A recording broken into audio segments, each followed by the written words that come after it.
Okay, now today we want to talk about the political formations that are likely to affect our president come 2027. And first things first, today I saw that Njenga was acquitted of the criminal charges that were against him.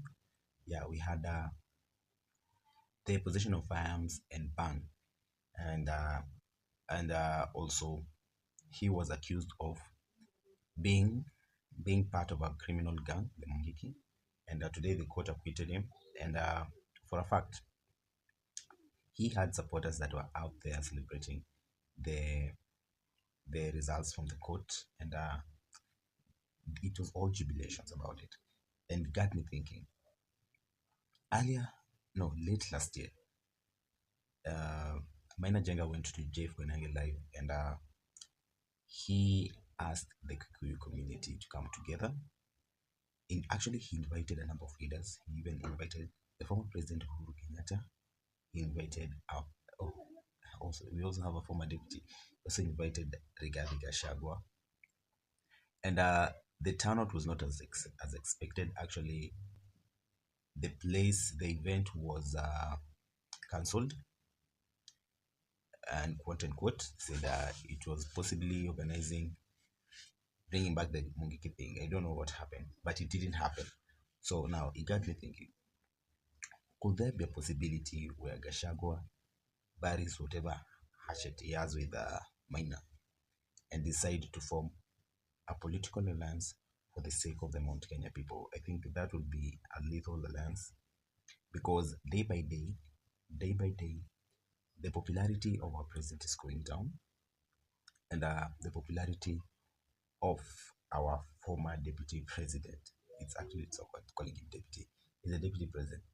The popularity of Rigathi Gachagua is ever going up, you know, and it has been hinted that there's a possibility that Gachagua and Kalonzo might partner up.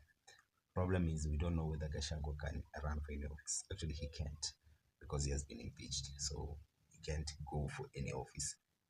So now, problem is, which formation is likely to bring out this regime? And talking about popularity, there's also a possible alliance between actually it was known, yeah, it was hinted that Ruto will form an alliance with the Western leaders, the Nyanza region, and Western, of course.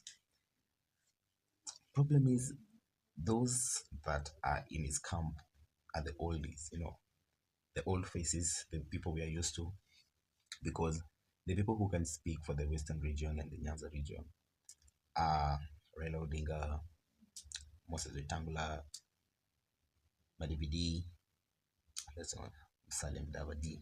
So those people don't know him. And yeah, those are the few people who we can say, but those are all familiar faces. Those are people that we're used to, compared to people like actually there's one person who will have been a huge plus in Ruto's camp, but it's actually impossible for him to go to Ruto's camp, because politically that will end him. But this is one Babu, actually, people are underestimating this guy. People are underestimating this guy. Okay, it's not a matter. I know it's the second time I'm mentioning him in a video, but it's actually true. The facts are facts. There is this post by Mavarika Oko where she says that Babu Owino was not given a mic to speak at an event in Nyanza. And you know what the youths did? They were actually asking for Babu to speak, despite being not given the mic to speak. And I think power has left Raila Odinga. Truth be told, I know people don't want to say it.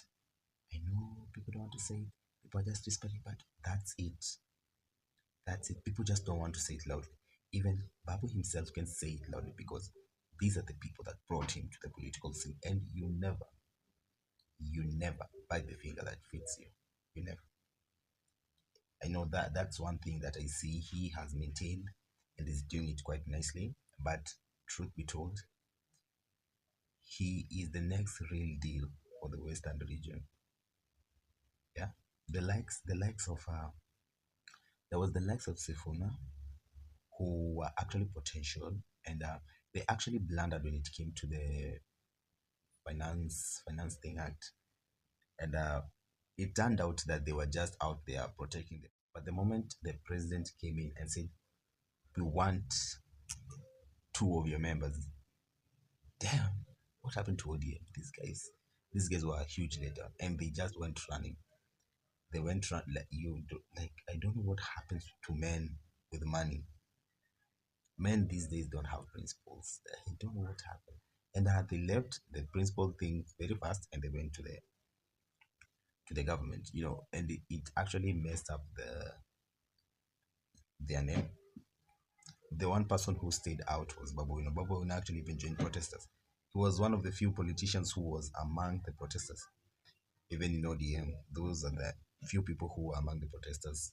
And that's why up to date, Kenyans don't forget. Actually, Kenyans don't forget. And so these alliance, the way I see it, this is the way I see it. Ruto is likely form an alliance with people from the Western region. Yeah. So we'll have Ruto, Kindiki as his deputy, and Moses Wetangula and Salem Davadi as the core principals, of course. Then on this other end, we're likely to have now Rigathi Gachagua and Njenga are likely to be, because we have Rigathi Gachagua, we have Njenga, and we have this guy, Babayao Waititu. So these three guys are they are likely to have a voice in who controls the mountain region, but they are very unlikely to have a chance to run for office because it's easy to bait them, like to lock them out of the race.